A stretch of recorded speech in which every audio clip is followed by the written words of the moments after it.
Ассаламу алейкум. Добрый вечер, приветствую всех. Вы на канале Реалити, с вами снова я, Орти Аслан. Сегодня 6 марта 2021 года, и мы обсудим важные насущные проблемы Чеченской Республики, Ичкерия. В том числе, как вы видели на превью, я бы хотел сегодня с вами обсудить нашу Генеральную прокуратуру, которая вот возродилась, да? И что хочется надеяться, что отлично, профессионально, непредвзято, объективно наша прокуратура будет работать в этом направлении. Это очень важный орган, надзорный орган, это очень важно. У меня, как всегда, есть претензия, почему этого не сделали раньше. Не только вот сейчас, когда нет кадров, а еще когда был Аслан Масхадов, когда еще это все, почему это перестало существовать. Поэтому у меня есть претензии, почему это не делалось раньше. А так хочу сказать, Массарга дел рейс хульшон, дал эту больше, дал тихай бертки, ашли шволбалан.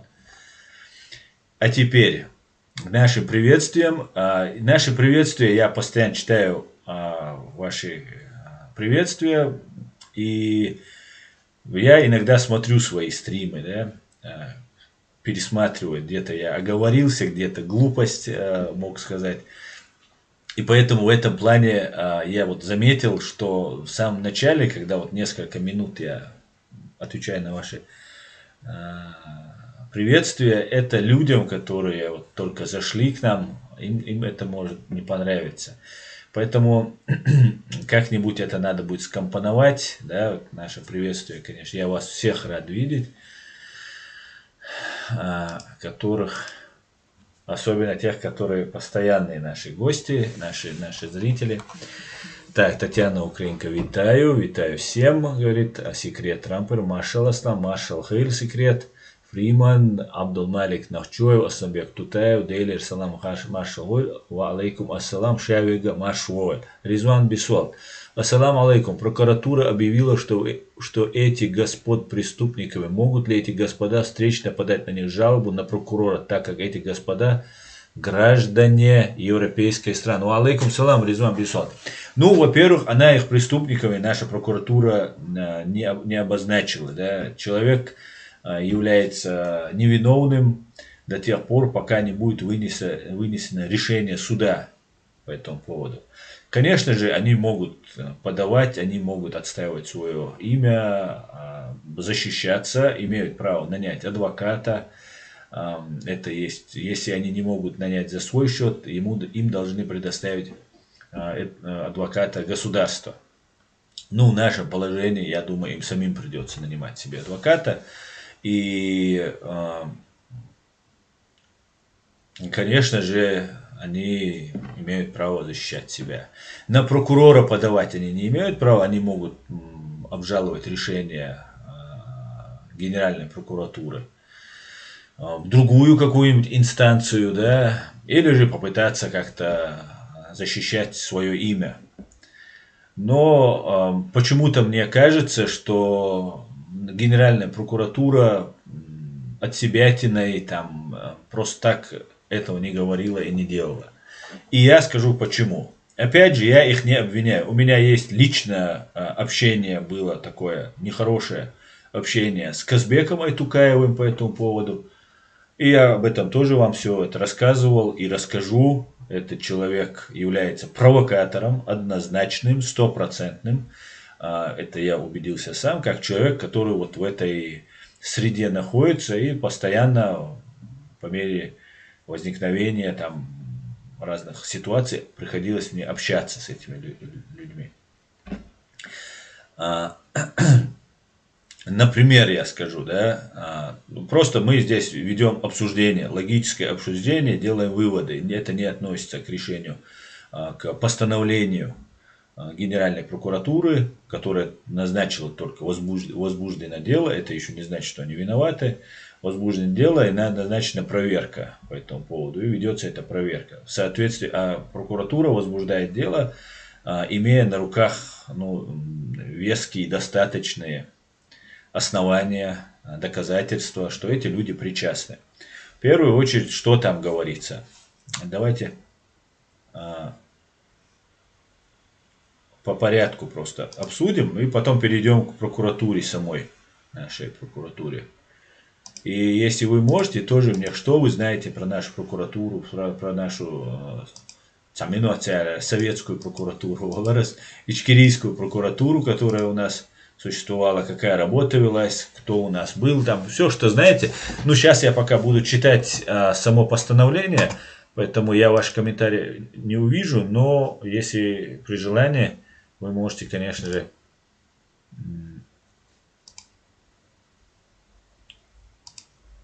при желании оставить комментарии, я потом их прочитаю. Так. На моменто. Так, постановление Генеральной прокуратуры. Сайт Чечен Пресс. Это наш официальный сайт правительства республики. 3 марта 2021 года, то есть 3 дня назад, получается. Ну вот, смотрите, постановление номер 8 здесь, постановление номер 9. Ну, давайте с постановления номер 8 начнем. Постановление Генерального прокурора Чеченской Республики Ичкерия. Прокурором у нас является Багашев И, исполняющий обязанности Генерального прокурора Чеченской Республики Ичкерия. Постановление номер 8 от 3 марта 2021 года. Генеральная прокуратура ЧРИ располагает материалами, поступившими из Министерства государственной безопасности, МГБ, если вы помните, у нас был такое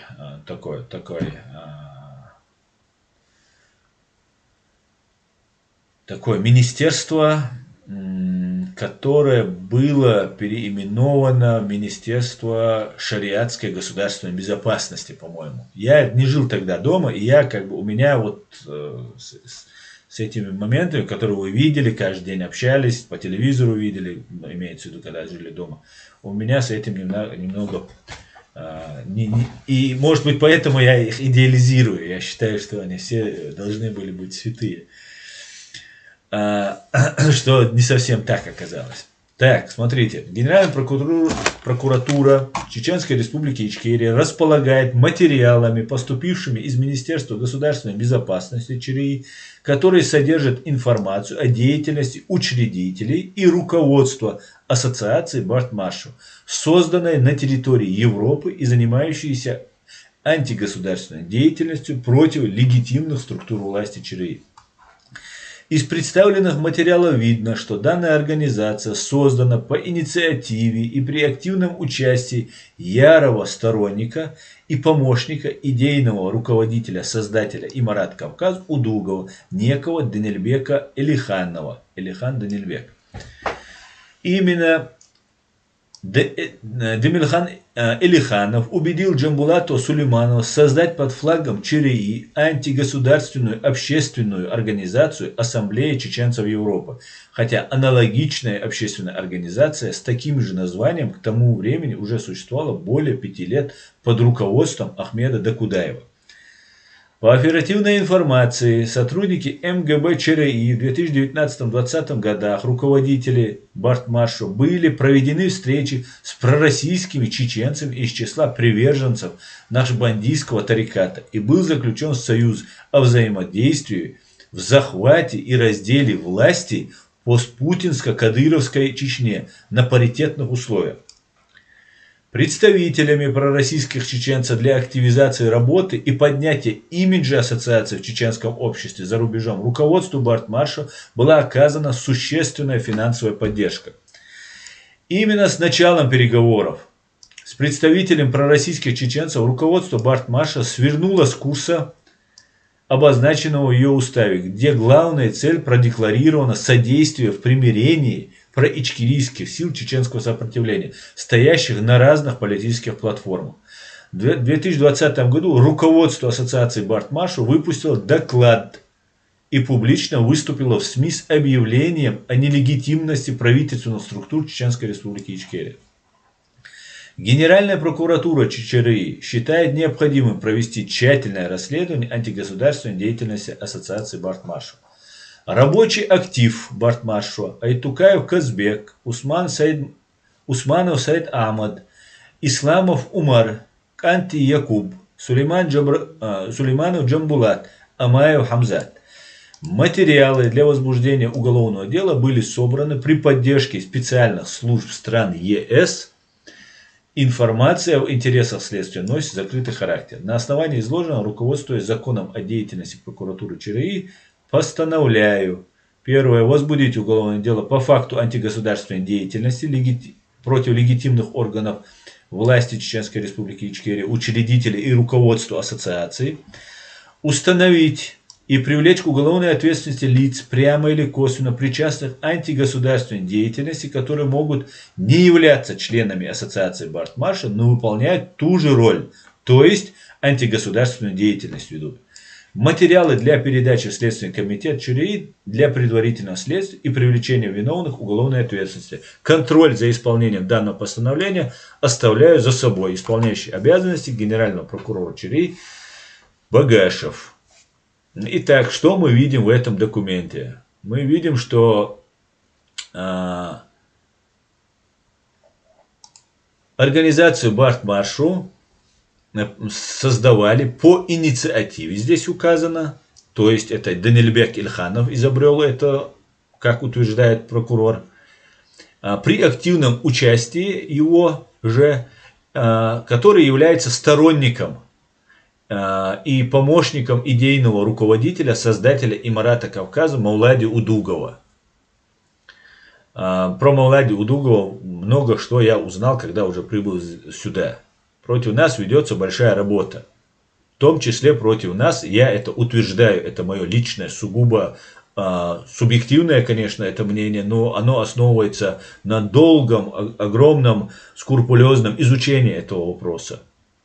Удугов и Кавказ-центр, и Имарат Кавказ являются, при всем при том, да, надо, забегая вперед, надо сказать, Имарат Кавказ — это объединенный Кавказ, без христианских республик. Была идея создания вот Удугова. На Кавказ-центре я это читал, Кавказ-центр это пиарил и так далее, и так далее. Так вот, Объединенный Кавказ — это не идея Удугова или же идея там, русских спецслужб и так далее. Имарат — да, Объединенный Кавказ — нет. Имарат, на мой взгляд, да. Объединенный Кавказ — нет. Объединенный Кавказ, об этом мечтали президент Грузии Дзвят Гамсахурдия и президент Чеченской Республики Ичкерия Джохар Дудаев. И это еще прописано Абдурахманом Автархановым, что мы являемся кавказской нацией. Я приверженец Союза Кавказа. И вот Джохара Дудаева, я могу в полной мере себя назвать дудаевцем, потому что то, что говорил Дудаев, это единственный выход для создания, укрепления нашего государства. Все другое, любое другое отклонение нас ведет к большим неприятностям и к большим последствиям, в которых мы сейчас оказались. Если бы вот этот Имарат Кавказ, если бы вот эти все вот эти организации начинались бы до того, как то, что произошло с нами, то, что произошло, и мы этого всего не знали, то можно было в это поверить. И многие поверили, и я в том числе. Ну, я как бы не сказать, что я поверил, да, нужно было в это влезть и разобраться. Для этого у меня не было ни возможности общения со сведущими людьми, да. Ну так, интуитивно я вот выбирал, да, а это, как оказалось, бывает ошибочно, если ты делаешь это интуитивно.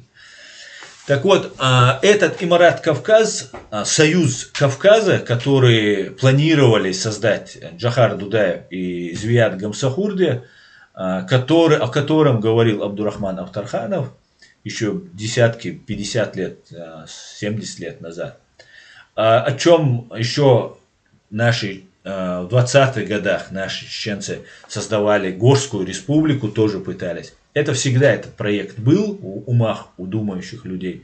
И в этом ничего плохого нет. Я за объединение Кавказа. Другое дело, на чем мы объединяемся. Объединяемся мы на таком радикальном исламе и ничего другое не приемлем.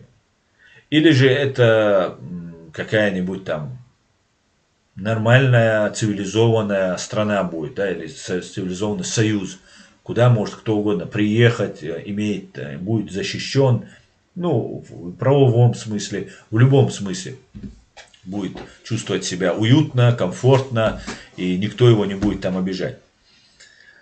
И, конечно же, в наш Кавказский союз должны войти и Осетия, и Грузия, то есть не мусульманские страны должны в этот Кавказский союз войти. Потому что мы все кавказская нация. Есть чеченцы, которые проживают, бацбийцы, которые проживают на территории Грузии и не являются мусульманами. Но они чеченцы, они говорят на нашем языке, он немного видоизменен, на грузинский лад там и так далее. Но это наши люди. Войнах решил, бацбийцы. И, конечно же, мы не можем там, сказать, вот осетинам нельзя, грузинам нельзя, вот этим можно.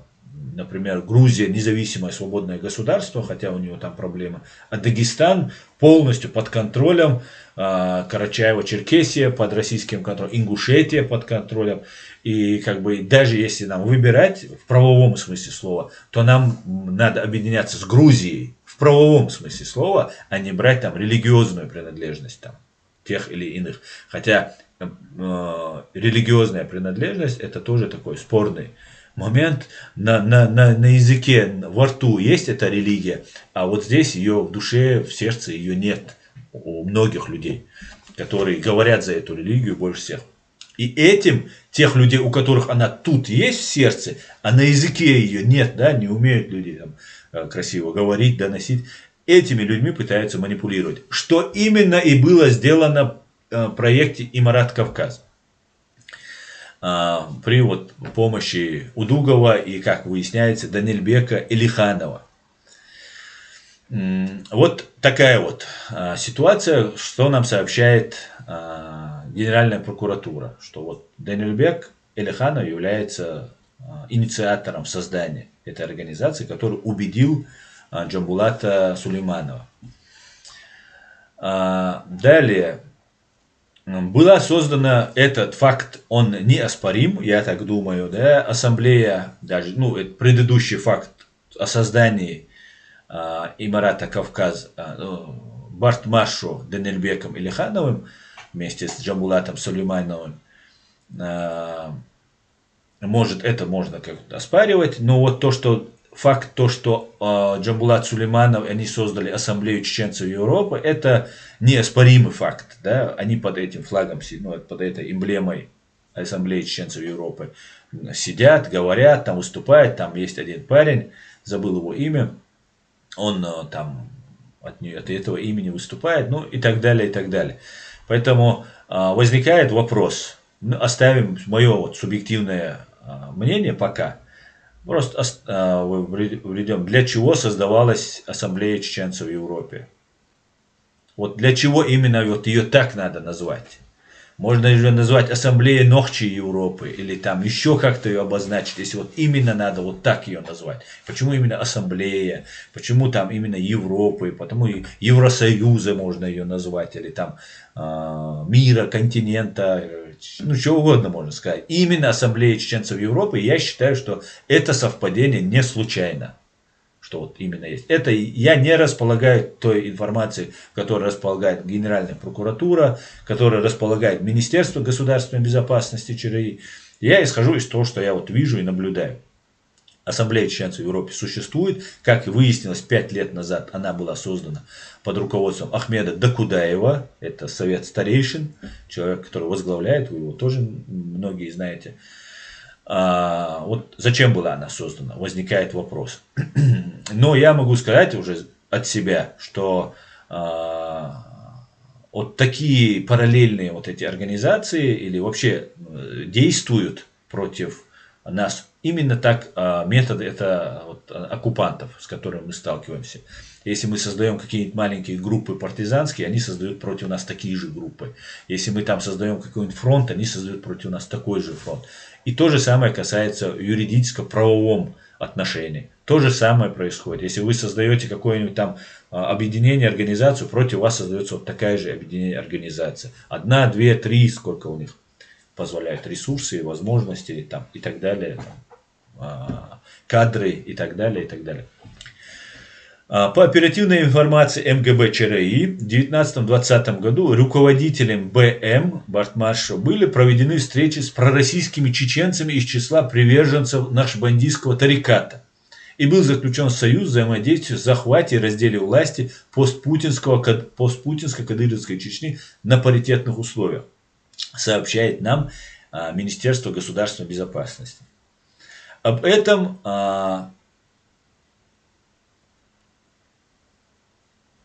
наверное, есть информация. Об этом, я думаю, Министерство госбезопасности, прокуратура Чеченской Республики может сообщить, да, может, как бы есть следствие, есть такое понятие, как тайна следствия. Пока идет следствие, конечно, они не будут отвечать. Ни они вам не будут отвечать, ни любая там немецкая прокуратура или французская не будет вам отвечать, если скажет. Вам сошлются на тайну следствия. Соответственно, мы пока этого знать не можем, но раз они так говорят, значит, есть основания для этого, значит, есть у них свидетели вот этой встречи. Проведены встречи были неоднократные. И вот можно исходить из того, что если есть такая договоренность, значит, есть какие-то планы по этому поводу. И, не знаю я эту информацию, как интерпретировать, пока не имеешь достаточно оснований, ее как бы особо обсуждать не вижу смысла. Но, видимо, есть основания, раз прокуратура так заявляет. Представителям пророссийских чеченцев для активизации работы и поднятия имиджа ассоциации в чеченском обществе за рубежом руководству Бартмаршо была оказана существенная финансовая поддержка. Что здесь подразумевается под существенное, я не знаю. Существенное это может быть и 10 тысяч, и миллион. Да, смотря для кого она существенна. Было бы хорошо знать точную сумму, которая переводилась или как-то им оказывалась эта помощь. Но, конечно же, это тоже требует подтверждения со стороны Генеральной прокуратуры. Я не сомневаюсь, что, наверное, и это тоже подтверждается. И есть еще момент, здесь указывается, что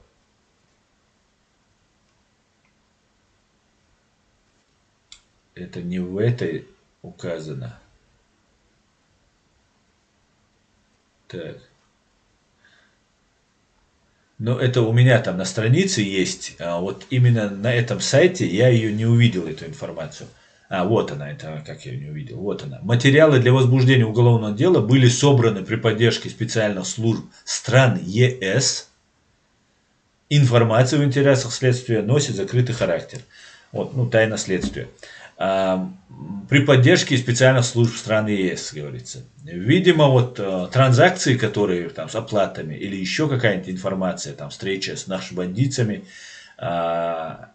если они пророссийские, то, конечно же, за ними могла бы вестись службами Европы, европейских стран, могло вестись наружное наблюдение. И, конечно же, наверное, не просто так они это утверждают. Короче, к чему мы приходим? Ассоциация Бартмаршо свернула с курс и обозначила ее в уставе. Как она только встретилась вот с этими бандитскими или бандитцами. Нахшбанди, это кто? Это, по-моему, это Ингушетия, по-моему, да? Это есть вот этот тарикат, вот это течение. Но у нас тоже оно есть, по-моему, в Ингушетии тоже оно есть. Короче говоря, они вот встретились, поговорили, и, конечно, с этого момента, если они пророссийские, и вы ведете какие-то с ним диалоги, то, конечно, вы про ичкерийских вы не можете встречаться. Нам должны, вообще, у нас задача быть кристально честными, чистыми, прозрачными, чтобы нас могли вот под рентген засунуть, проверить, и чтобы у нас все было чисто. Как мы говорим, так и есть. Да, есть специальные службы, есть там правительство, там и так далее, и так далее. Но если вы там идете на государственную службу, в любой стране мира, вас проверяют специальные службы. Сотрудничаете ли вы с иностранными какими-нибудь разведками или там правительствами, государствами и так далее. Все, кто затрагивает какие-нибудь там или там, строит какие-нибудь планы с пророссийскими силами, они пророссийские. Они пророссийские. Вот захват власти и разделение власти постпутинской, кадыровской Чечне на паритетных условиях, это значит с русскими поделить эту власть. Это значит, у нас есть правительство, неважно, Закаев это, Идигов это, там, кто бы он ни был. Но вот есть какая-то группа, которая якобы пытается их объединить, а на самом деле проводит переговоры с пророссийскими чеченами для того, чтобы захватить власть. Тогда для чего она объединяет там Идигова и там Закаева? Вот для чего они это объединение делают? Если они договариваются. Поэтому здесь тоже много очень вопросов. Но самое главное, что подтверждается, вот уже я скажу свое мнение по этому поводу. Ни с Усмановым Саид Ахмедом, ни с Исламом Умаром, ни Канти Якубом, ни с Джамбулат Амаевым Хамзатом у меня никаких вопросов, конфликтных ситуаций не было. Но у них есть человек в их группе, организованной группе, Айтукаев Казбек. Я вот рассказывал, и сейчас это все тайное становится явное рано или поздно. Поэтому, наконец-то, мои слова начинают подтверждаться. И уже другими источниками, официальными источниками подтверждаются, что очень хорошо. И я надеюсь, что другие мои разоблачения, которые я проводил и буду в дальнейшем проводить, всех, кто сотрудничает с русскими, они для меня враги. Абсолютно все. Все, кто работает против моей независимой страны, они являются для нас, для всех враги. И кроме вражды у нас с ними ничего быть не может. Ни со всеми русскими, ни национальности, это этнической принадлежности, это не имеет никакого отношения. Речь идет о политических русских. Например, я вот расскажу, какая ситуация. Я как человек, который нахожусь постоянно 24 часа в сутки, нахожусь в этой среде, очень много анализирую, очень много читаю, смотрю и делаю выводы. И когда вот как человек со стороны, я практически ни о ком ничего не знал. Валлахи сунху сауммадацар. Когда я сюда влез в это, кроме желания как-то помочь тому положению, в котором мы находимся, у меня не было никаких связей, ни с какими подпольями. Да, были люди, с которыми я дружил, общался, но они, многие отошли уже от дел, и как бы, они не владеют информацией, да и я не спрашивал у них никогда информацию, потому что я находился в России, в Москве, и любая информация могла быть у меня похищена, забрана, все что угодно могло быть. Поэтому я имел привычку не задавать лишних вопросов. И до сих пор ее имею, эту привычку. Но я, когда приехал, еще в Москве, начал вести эту свою деятельность. Потом приехал сюда и начал искать, у кого флаг на Фейсбуке, там, ичкерийский флаг, там, военная тематика, независимая Ичкерия и так далее, и так далее. Ну и вот так ты отбираешь, кто свой, кто чужой. Это ты как сторонний наблюдатель. К большому сожалению, у нас не было людей, которые бы разъясняли, вели какую-то разъяснительную работу. Был Чечен Пресс сайт, который вот сейчас вы видите перед собой. Но здесь такая сухая информация, и даже сейчас, хотя сейчас он очень сильно наполнен, я скажу честно, я его особо не читал, я читал больше вражеский, как выяснилось, Кавказ-центр, но как бы не было человека, который мог отвечать на вопросы, вот как сейчас я это делаю. А, хотя я не отношусь ни к правительству, и моя оценка, она не официально правительственная, да, это мое сугубо личное мнение.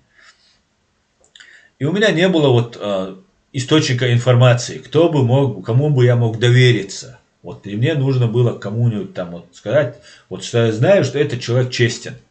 Все, я готов примкнуть, и он мне уже объясняет, кто чистый, кто нечистый и так далее. В этом плане у нас тоже мало работы проводилось. В этом, даже внутри их самих нет такого вот четко гарду.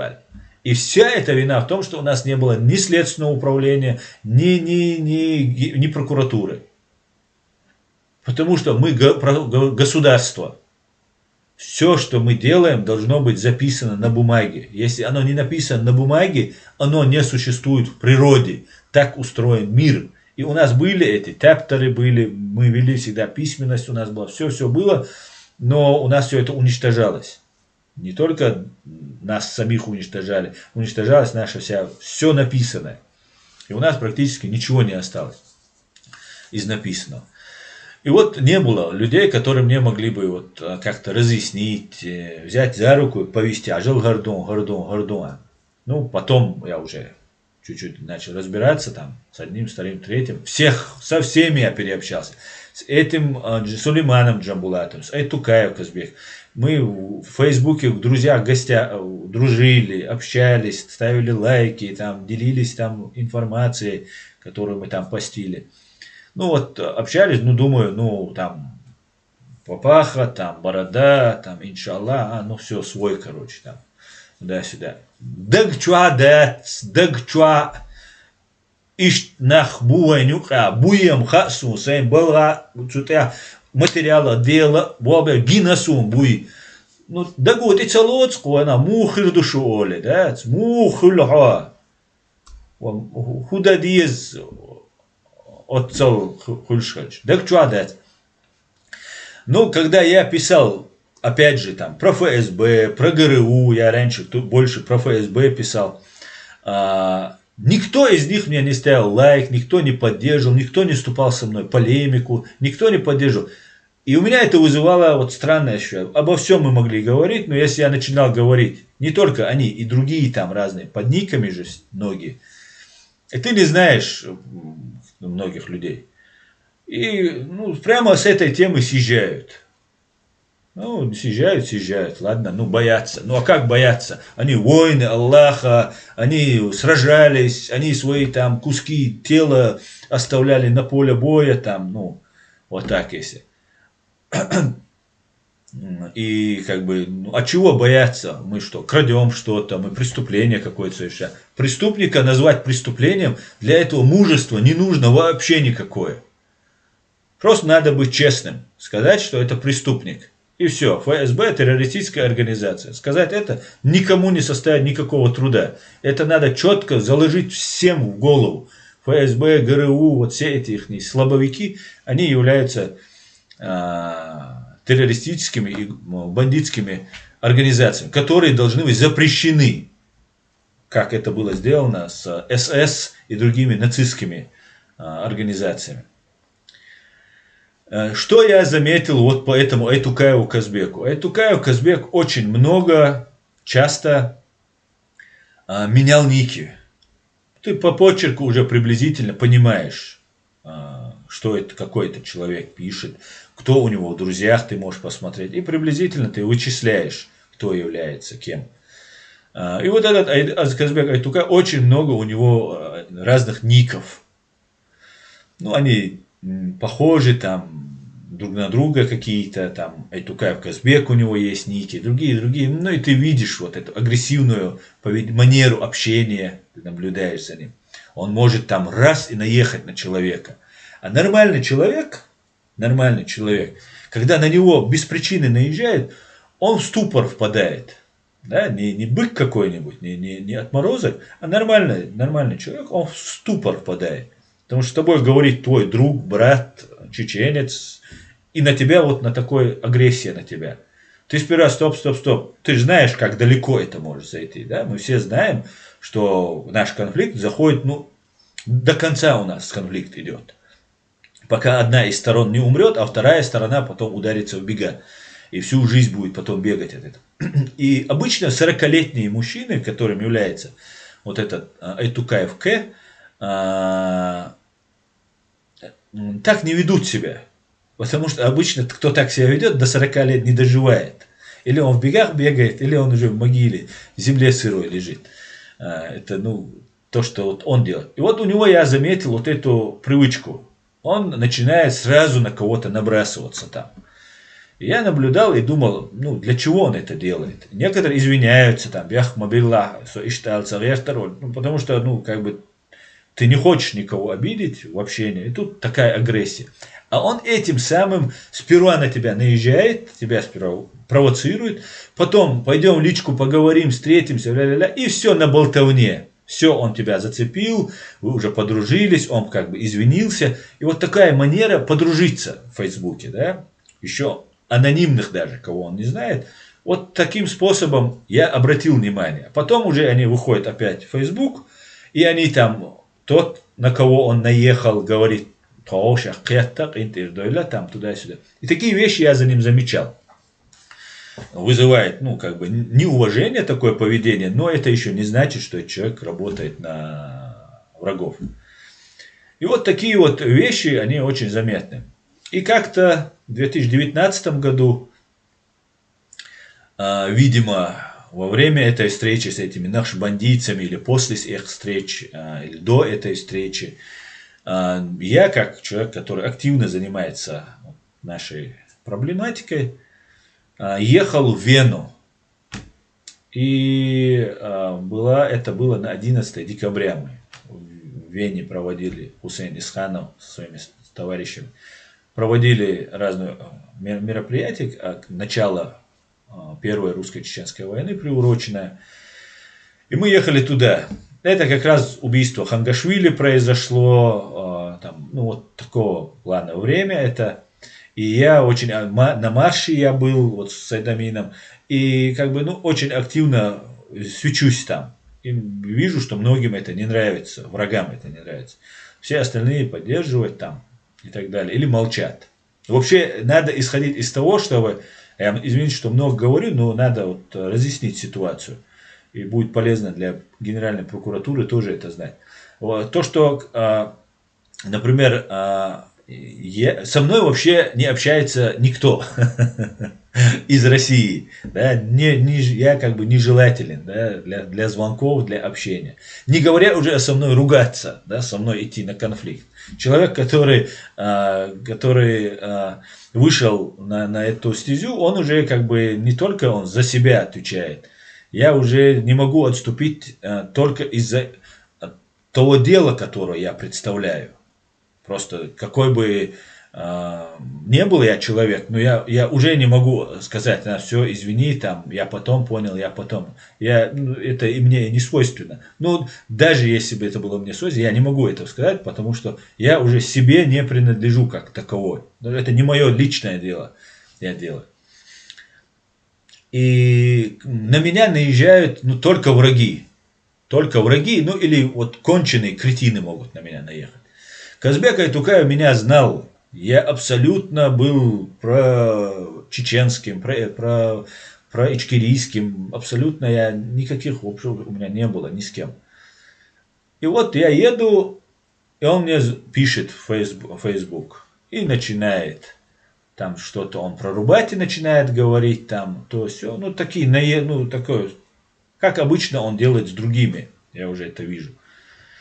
Он мне пишет... А у меня в телефоне не было скачанной программы Messenger. Поэтому я звонить не мог. Я ее специально не скачивал, чтобы у меня,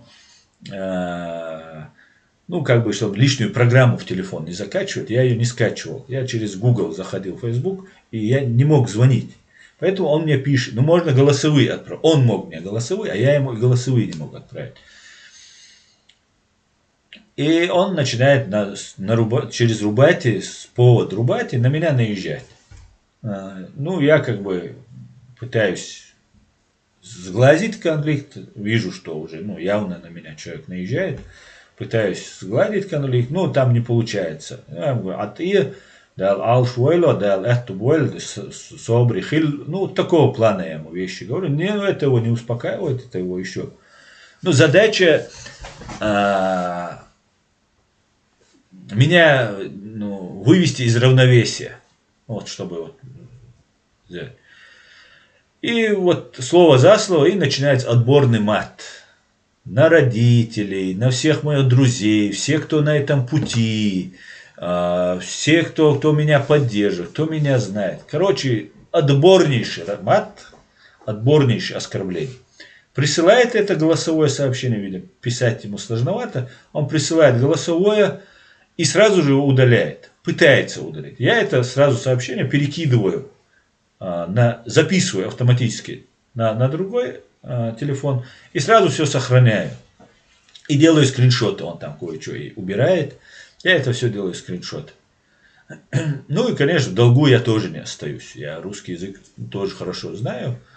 Ну и понимаю, что теперь, наверное, человек приедет, как минимум он должен со мной разобраться. Я ему дал 2 недели. Эта шавка не приехала, не разобралась. И как выяснилось, он, оказывается, работает.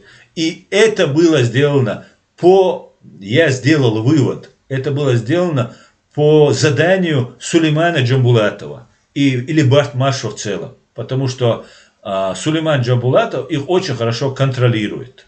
Он там самый главный у них. И Азбек Айтукаев говорил, мы тебя на следующем митинге, а я еду в Вену, все знают, что я еду в Вену, я это не скрывал. И вот я должен, наверное, на Вену не поехать, развернуться там, еще что-то сделать. Что вот мы тебя на митинге поймаем, там мы тебя накажем, перед всеми мы тебя там опозорим, еще что-то сделать, еще что-то они будут со мной делать. И он говорит, мы это, не я, Айтукаев, Казбек это сделаем, а мы это сделаем. Ты один приходи, и мы одни придем. Вот приблизительно вот такой разговор идет у нас. И это вывело меня из равновесия буквально на 30 минут. Да, он вывел меня из равновесия, потому что я не ожидал такого нападка на себя. И вот, короче говоря, через 30 минут, правда, я уже занят был другими делами, и мне было не до этой жучки, которую на меня наслала Барт Маршо. Но у меня не было доказательства, что Барт Маршо за ним стоит. Там я пытался узнать его телефон, я его телефон просил его, когда общались, дай телефон свой. Телефон он мне свой не давал, и так далее, и так далее. И вот это непонятное, да, я-то знаю, что я ни на кого не работаю, ни на наше правительство, ни на какое-либо другое правительство. Я волонтер, я свободный человек. Я делаю, как я вижу, да, может быть, я и правительству нашему создаю проблемы, какие головные боли создаю. Но мне кажется, больше я их не создаю, чем создаю. Хотя и создаю, наверное, тоже что-то я могу сказать там, или неправильно поступить. И сразу могут подумать, он тоже засланный. Как некоторые вокруг Ахмеда Закаева постоянно ему об этом и говорят. Что не соответствует, конечно, никакой действительности. И я потихоньку начал уже тогда заниматься вот этим Айтукаевым Казбеком и вот этой организацией. И начал собирать информацию по этим людям. Кто является Казбек Айтукаев, откуда он, чем он занимался. А при желании о многих можно установить очень много полезной информации. В том числе и личной информации. И когда я узнал личную семейную информацию этого Айтукаева, я пришел к выводу, что у человека реально психологические проблемы. Да, не могу сказать, что у меня психика железная, но то, что пережил семья, вот этого внутренние, вот эти нехорошие вещи, у Казбека реально проблемы. Поэтому я думаю, скидку ему я сделаю. Вот так, в принципе. Больше ничего не могу сказать. В целом, про Барт Маршо могу сказать, что Барт Маршо, как я видел, при том, что они декларируют, что они занимаются примирением, но говорить ты нелегитимен нескольким десяткам, если не больше людям, представляющий наше правительство в лице Ахмеда Закаева. И больше десятков. Там, по-моему, ДКД, да, комитет деоккупации, КД деоккупации, ну как там называется их комитет. Если не ошибаюсь, Закаев 40, что ли, человек говорил, их там туда ходит. Ну, плюс еще правительство, там замы, министры там и так далее, и так далее. Поэтому, если вот им всем я сейчас скажу, вы нелегитимны, я вас не признаю, ну не то, что я не признаю, я юридически вы нелегитимны, но я хочу вас помирить с Ахьядом Идиговым, который тоже юридически нелегитимен. Как я могу их помирить? Кто пойдет со мной на разговор? Нет, так не мирят. Мирят, когда и тебя уважаю, я вас всех уважаю, садитесь, договаривайтесь. Ахо нелегитимный, ты нелегитимный, мы Ахмеда Закаева не поддерживаем. Там есть один среди них, не знаю, как его зовут, по-моему, его зовут, может, я ошибаюсь, Умары, что ли, его зовут, наверное. Парень такой, круглый. Там говорят, а потом говорят, ну мы Ахмед Закаева не уважаем. Но это Барт Маршо, это я могу себе сказать такое, если там есть основания, да. И то это некрасиво. Взрослому человеку такие вещи говорят. А люди, которые хотят помирить, они не могут так говорить. Я делаю вывод, они не хотят мирить. Потом у нас 9 марта, по-моему, в Берлине, вот у нас в прошлом году было мероприятие, посвященное гибели Аслана Масхадова. Туда приехал Джамбулат Умаров, Сулейман Джамбулатов, Джамбулат Сулейманов приехал туда, с ним приехало еще пару человек. И слово было предоставлено Сулейману Джамбулату. Если вот эти данные есть, для чего это слово предоставлялось? Вот у меня вопрос к правительству. Ну, может быть, для того, чтобы показать людям, что они открыты для диалога. Может быть, для этого. Не знаю. Но было предоставлено слово. Эра Валла, он там говорил очень долго. Там должен был Идигов быть, Идигова не было. Он сказал, я время Идигова хочу взять, так его нет. И начал говорить. Вот за все это время я знаю, что такое Барт, я знаю, что такое Маршо. Никакого Барта Джамбулат Сулейманов там не предлагал. Я сделал вывод, что это презентации. Презентация, это то есть реклама Барт Маршо. Вот он рассказывал с трибуны, которую предоставило правительство Чеченской Республики Ичкерия, он занимался презентацией. Я знаю, если человек не занимается тем, что он декларирует, дальше там не все так чисто. Мне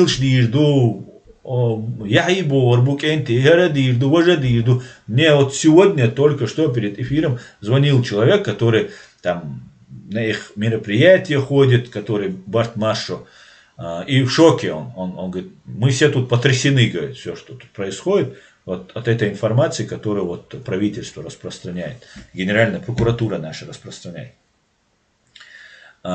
И можно выбрать людей, вести работу надо. Эту работу, конечно, должны вести люди, которые имеют отношение к правительству. И сейчас самое время вести эту работу. И ее надо было еще раньше, конечно, вести. Ну вот, все, что я могу сказать про Барт Маршо. Барт Маршо, Барт Беш Яцер Эль-Хитсун. Это мое мнение. Барт Беш Сун Цагина Цер. Барт Хульшбол Нек Лохш Сун Цагина. Да, собирали информацию, как они говорят, какие-то папки у них. Я все не смотрел, могу, конечно, ошибаться. Но то, что открываются какие-то папки, что вот там Закаев где-то что-то сделал. Ну, сделал он. Ну, преступление он совершил. Ну, например, там убийца он. И как это примирит их? Это когда получается шантаж Закаева. Вот у меня есть на тебя досье. Там мы все про тебя знаем. Это шантаж. Это, значит, шантажом они хотят его посадить за стол. Или что это? Или это дискредитация, как здесь прокуратура нам указывает. Чистая дискредитация тогда получается. Вот такого вот плана вещи. Далее, Следующий персонаж это Данильбек Элиханов, который Генеральная прокуратура под постановлением номер 009 сообщает, что получила доказательства и факт тоже 3 марта 2021 года.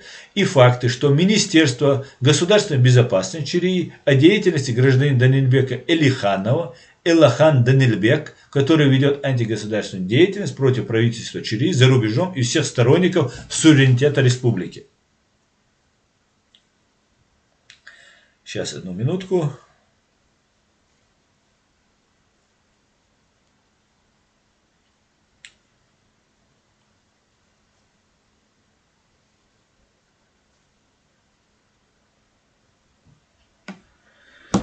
Я пока вопросы не смотрел, поэтому, друзья, чуть-чуть дайте мне время, я буду отвечать на все вопросы, которые я смогу ответить перед вами.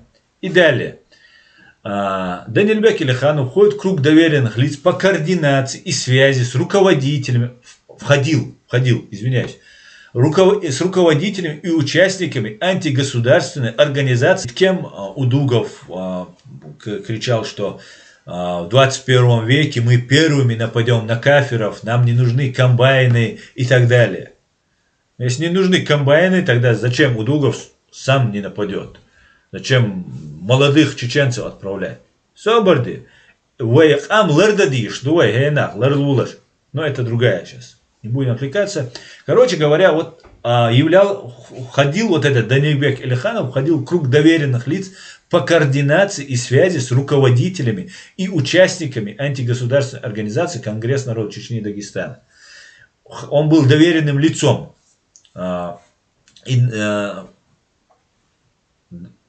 Круг доверенных лиц он ходил и занимался координацией и связями. Элиханов вместе с другими участниками удуговской группы покинул Чечню и обосновался в Турции. С тех пор являлся сотрудником редакционного коллегии сайта «Кавказ-Центр». Под непосредственным руководством М. Удугова вел активную работу по дискредитации президента ЧРИ Аслана Масхадова и его представителей за рубежом. Д. Элиханов является одним из ярых сторонников и проводников антигосударственной идеологии и проекта «Имарат-Кавказ», а после объявления данной структуры международной террористической организации и закрытия этого проекта ее организаторами ФСБ в Российской Федерации в 2013 году по заданию своего непосредственного руководителя Удугова Данильбек Элиханов переехал в Вену, столицу Австрийской Республики. Материалы для возбуждения уголовного дела были собраны при поддержке специальных служб стран ЕС. Информация в интересах следствия носит закрытый характер.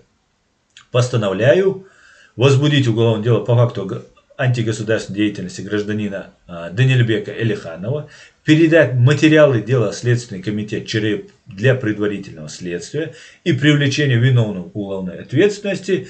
Контроль за исполнением настоящего постановления оставляю за собой исполняющий обязанности генерального прокурора ЧРИ Багашев. Смотрите, что произошло. Мы верующие люди. Мы, чеченцы, очень дорожим своей религией. И наша культура вся построена, связана с религией. Вся наша культура, быт, внутренние отношения. Все у нас построено на нашей религии. Мы в это верим, мы этим живем. И это наша неотъемлемая часть нашего сознания. И вот на этом нас подлавливают. Понимаете?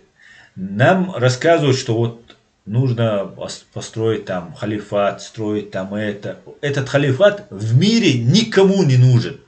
Кроме тех людей, которые его нам рассказывают. Никто из арабских, 600 миллионов араб, 1,5 миллиарда мусульман на земле. Нас около миллиона людей всего.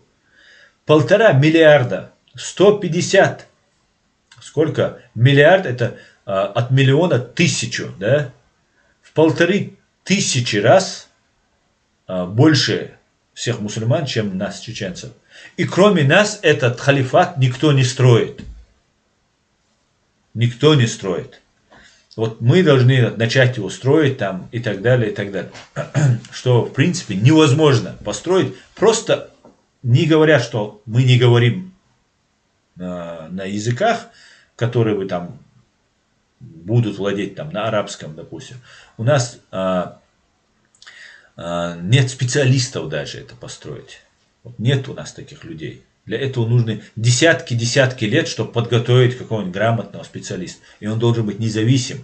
Если это будет какой-нибудь грамотный, хороший человек, обязательно к нему придет какая-нибудь спецслужба, Саудовская Аравия, другая, и попробует его подмять под себя. Поэтому человека нужно растить, как, я не знаю, вот на руках вот так этого человека нужно растить. Не одного, десятки, чтобы они стали учеными. Это десятки лет для этого нужно. Чтобы у нас были свои исламские ученые, которые абсолютно свободные и не подчиняются каким-либо другим правительствам, другим этим.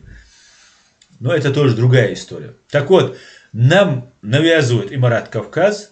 В 2013 году она признается террористической организацией, или раньше, и после этого проект он закрывается. Все, кто поддерживал Эмират Кавказ, автоматически должны стать террористами. Потому что от имени этой организации совершается террористический акт. И эта организация берет на себя этот взрыв. Не знаю, насколько правда брал на себя Докка Умаров, не брал. С учетом тех технологий, которые есть у русских, это все может быть фейком. Аслан Битюкаев не взрывал, не был причастен. Об этом только русские СМИ говорили. А мы знаем, что ни одному слову русских верить нельзя. Нужно решение суда вот, признать. Докка Умаров, даже сейчас лица переделываются. Может сидеть человек и абсолютно говорить. И внешне похоже, и голосом, интонацией говорит вещи, но это будет другой человек. Поэтому я не знаю, что там было на самом деле. Я знаю, что в мире она уже признана террористической. И потом все, кто мы стоим за этим, да, я немного раньше, правда, понял, чем до того, как ее признали террористической, что это дорога не туда ведет вот это Эмират Кавказ. Но при всем при этом у нас все люди, которые стоят за этим, им теперь нужно, они-то убеждены в том, что они стоят за правым делом. Докка Умаров прав, Докка Умаров прав, все там нормально, это наш ведомый, мы идем за ним там и так далее. И тут непонятная ситуация происходит. Ну ты не можешь понять, что тебе от своих принципов отказываться. Ведь это это все национально-освободительное движение, зародившееся в конце 90-х, в 90-м году еще. Просто оно русскими переформатируется под им нужное, а потом вот этот переформатированный вот этот продукт уже идет и несется западным странам, другим общественным, государственным структурам. Смотрите, они огромную работу провели. Ведь не зря вот чеченский вопрос не трогается. Ведь на основании вот этих фальсификаций российских чеченский народ, практически любой чеченец уже превращен в террориста. Нам еще долго-долго придется отмываться от всей этой грязи, которую на нас накладывали на протяжении вот этого всего времени. И вот этот Данильбек Элиханов, который строит Эмират Кавказ, проживает в Австрии. У меня с ним была переписка, пару он на меня что-то сказал, и в Фейсбуке. И тоже он меня называл засланным. А выясняется, Данильбек, кто из нас засланный получается? Аймухуль, ты тут меня сходу обвинил засланным, а тебя вон уже прокуратуру обвиняет. Я думаю, тобой может заняться и австрийские власти. Так как ты являешься идеологом этой террористической идеологии вот этой Эмират Кавказ. Вот, в принципе, как-то так у нас обстоят дела. Посмотрим следующее постановление.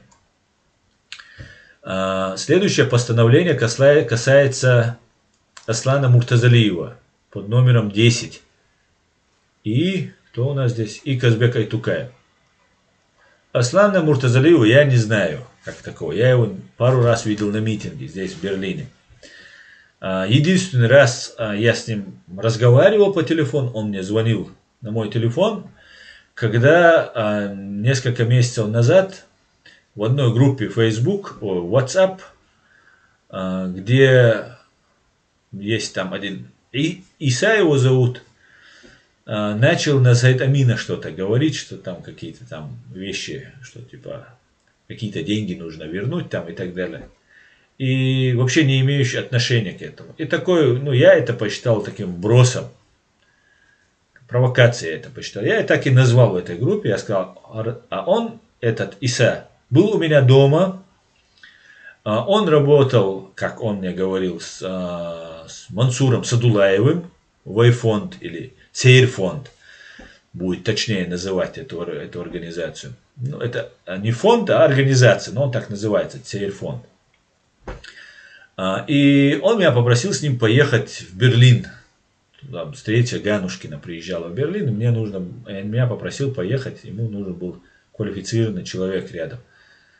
С Мансуром Садулаевым у меня не было никаких отношений, и я дал свое согласие, да, хорошо, если нужно для дела, конечно, я поеду, я сказал. Мы сидели у меня дома, общались, разговаривали, много чего говорили. И он мне рассказал, что он работал у Нурдина Хажиева. Это по правам человека есть там один человек в оккупированной Чечне. И вот этот Иса начал говорить на сайт Амина разные вещи. Я сказал, что это провокация, и он начал сразу на меня наезжать. И я попросил его успокоиться, потом мы в личку зашли, начали с ним разговаривать, и я его сказал, не надо. Он говорит, ты приедешь и извинишься передо мной. Цану и ревасу, что я вот провокацию говорю. Тут настаивай там. Я его 3 раза попросил, пожалуйста, не надо. Нет, надо. Ну хорошо, давай встретимся. И мы поехали с ним встретились. Он еще 2 человек с собой привез. И когда я туда ехал, мне позвонил Аслан Муртазалиев. Этот Иса есть там, они на одном фото вместе вот сидят. На последнем видео, по-моему, приуроченном 23 февраля, которое они сняли. В самом краю справа, бородатый такой, сидит вот этот Иса. И мне позвонил этот Аслан Муртазалиев. Так я узнал, что они связаны. И все. Больше я не знаю ничего про Аслана Муртазалиева. Но этот Иса у меня вызывает массу вопросов. Короче говоря, вот по этому. Здесь он ездил домой, он был в розыске, как я понимаю. Видимо, он принимал участие в русско-чеченской войне. Видимо, он на нашей стороне, раз он был у россиян в розыске. И вот он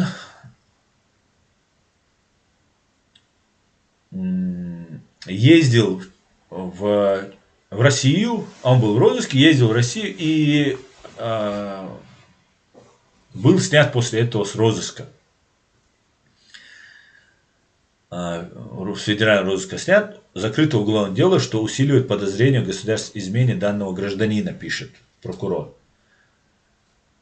Я как адвокат могу сказать, бывший адвокат, именно в этой системе, которая работала. Я и раньше в этом говорил.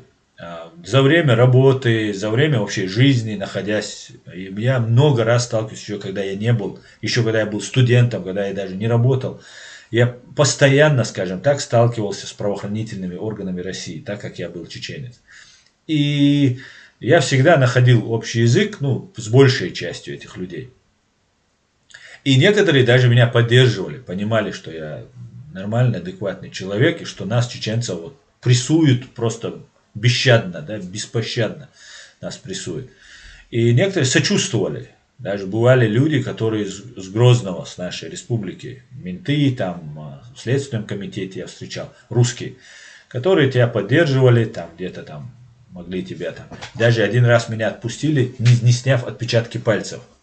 На Якиманке я был задержан, нас было много, и только из-за того, что там с Грозного парень оказался, мент, оперативник, он нас отпустил, не снимая отпечатков пальцев. Хотя всех тогда закатывали, да, всех кавказцев. И любые вопросы с российскими правоохранителями можно решить. Вы можете убить 10 человек, съесть эти 10 трупов и сидеть и ждать полицию, и вас там же задержат. Если вы, все зависит от цены. Если вы заплатите, вам еще там дадут салфеточку, чтобы там кровь убрать с рта. И отправят вас. Российская полиция, суды, ФСБ, все продажные, ну как женщины с низкой социальной ответственностью. Это факт. Но, когда я уже работал адвокатом, когда я еще работал правозащитником, когда я волонтерствовал, просто людям помогал, где-то, когда только было слышно, что это чеченское сопротивление, даже с деньгами вообще никто не... Мне вот люди, с которыми я уже где-то там пересекался, общался, которые мне доверяют, я когда начинал заводить какую-нибудь тему, что там нужно с розыска снять, посмотреть, в розыске человек или нет, ну там в силу работы, там по просьбе какой-то людей, мне говорили сразу, нет, этот вопрос мы даже не подходим к нему, это очень опасная тема. Потому что они друг друга даже не прощали. Поэтому я, Аслан Муртазалиев, я не уверен, что вот просто так можно поехать в Чечню, в Россию, в Москву, и тебя снимают с розыска. Вот я не уверен вообще, как так. Ну, допустим, братья бывают, дяди, тети бывают, там, связи бывают, там, ну, у нас ведь, мы все люди, например, да, вот этот вопрос как бы решается. Можно, допустим, да, это у меня не было таких связей, у тебя они, возможно, есть. И я еще не знаю, в чем ты обвинялся, поэтому, ну, допускаю, что и у меня в жизни такого никогда не было. Я договаривался с любыми судьями, с любыми ментами, с кем угодно. Если нужно было, я всегда находил, как занести возможность, да, когда, особенно если они вымогают. Ну, допустим, ты нашел что-то, что не смог найти я. Человеку, который находится, вот я бы, например, вот сейчас они мне сказали бы, приезжай, мы тебя снимем с розыска, а я продолжаю заниматься той деятельностью, ты же продолжаешь заниматься той деятельностью, которой ты занимаешься, я бы никогда в жизни им не поверил бы и не поехал бы туда. Никогда я сказал бы, снимайте, если уже деньги заплатить, снимайте. Но я бы не поехал бы. Ну, ты поехал. Ну, видимо, гарантии были железобетонные. Железобетонные гарантии были. Но это говорит о многом. Да? И самое главное, ты не перестал заниматься этой деятельностью. Ведь тебя снимают розыск, ты должен какие-то условия выполнить. Да? Деньги, понятно. Но ты дальше продолжаешь делать. Что стоит вот так и опять возбудить это дело? Взять у тебя деньги, ты же опять продолжаешь против антироссийскую деятельность. Они вот так и все, и возбуждают опять это же дело. Материал же уже есть. Ничего готовить не надо.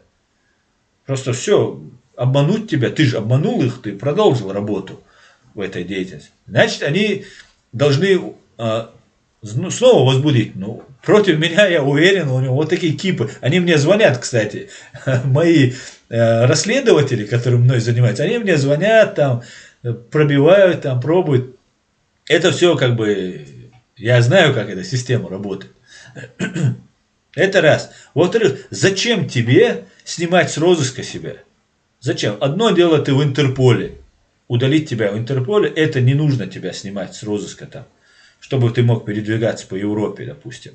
Тем более ты, я так понимаю, гражданин там указано, что ты гражданин Австрии.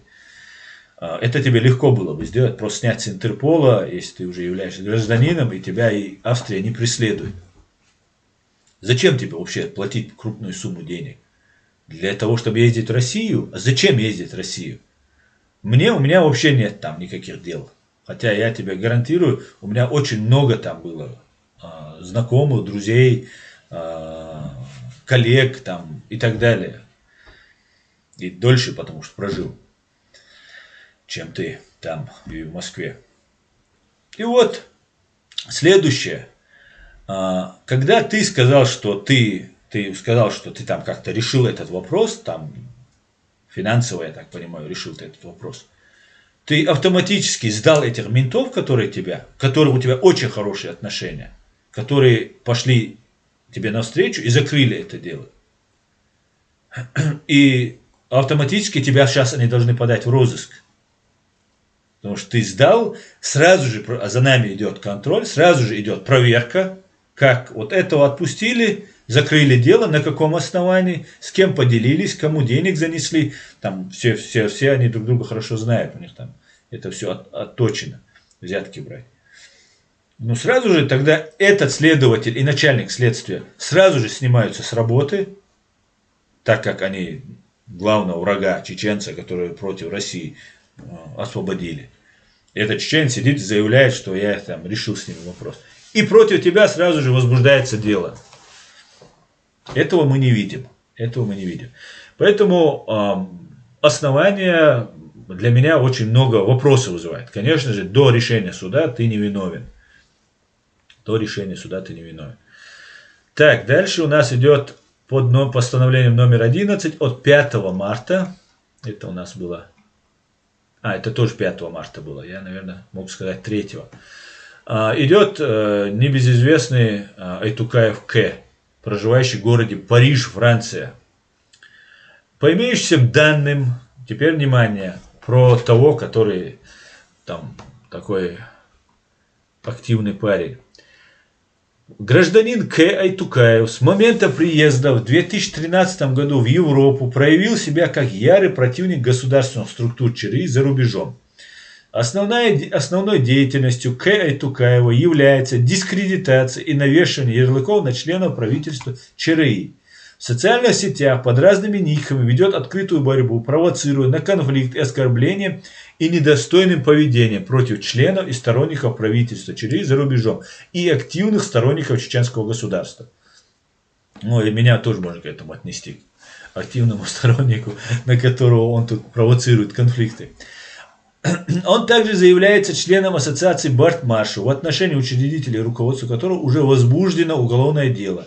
К. Айтукаев принял активное участие в 2019 году в Страсбурге, Франции, в создании дублирующей ассамблеи чеченцев Европы и является ее активным членом.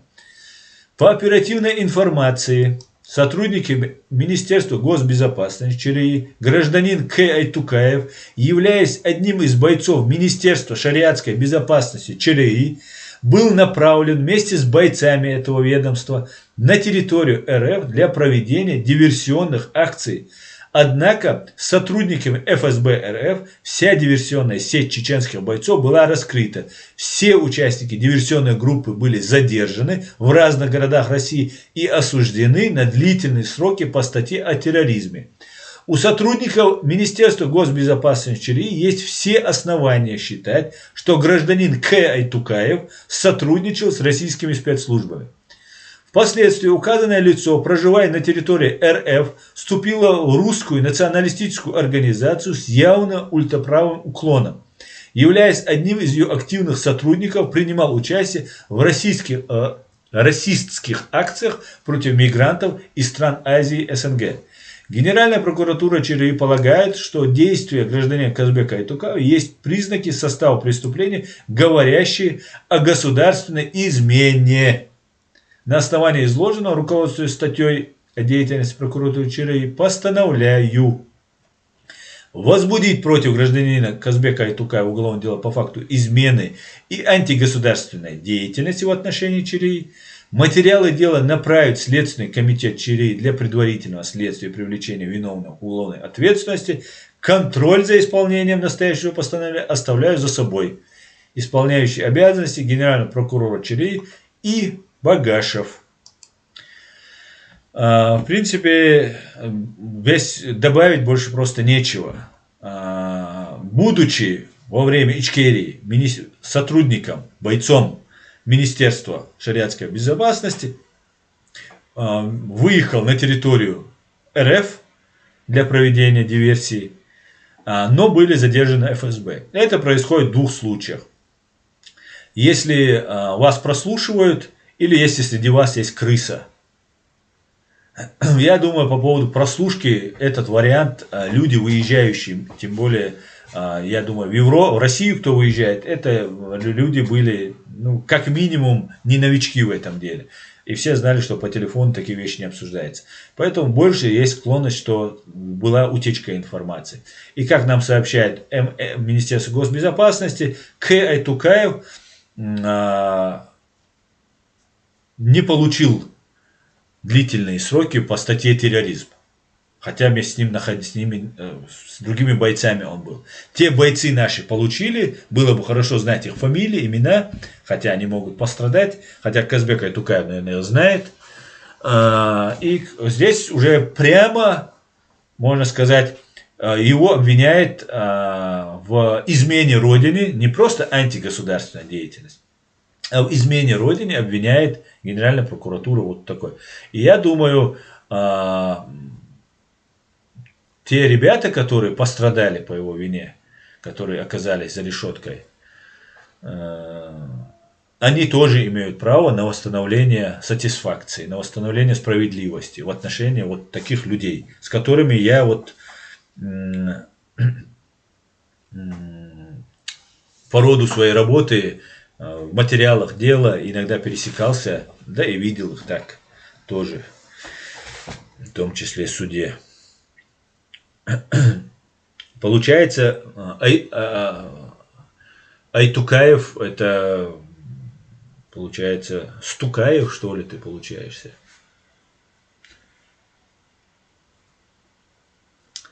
Так, хотел, мы уже много говорю, хочу поговорить, почитать ваши комментарии, ответить на ваши комментарии, пообщаться с вами, друзья, братья, сестры, товарищи. Так, Халац 177. Барт Маша берет свою организацию любого, кто против Закаева. Асланбек Тутаев. Туктаев. Александр, так это не мне, Фриман антипутинизм. Недавно Кадыров потребовал расширить информационную войну против чеченских бойцов с империей зла в Европе. Да, и мы видели в Австрии активизацию этого, Фриман. Мы видели активизацию.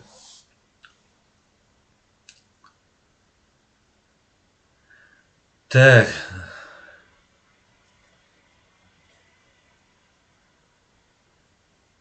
Чечня не Россия. Сюда не бахцалят, шариат, мадукуза.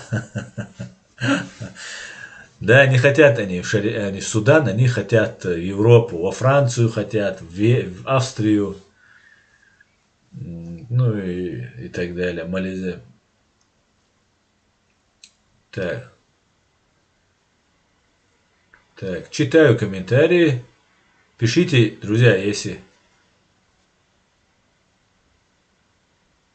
Чечня не Россия. Бага шариат дюч, а на деле куюропшен, муаттюрш, лилшюшу лицемершую, дехар,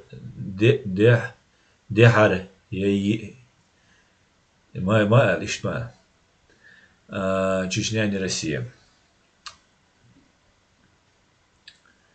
Так, чтобы стать пиратом, надо иметь своего говорящего попугая на правом плече. Так, давайте я почитаю ваши комментарии.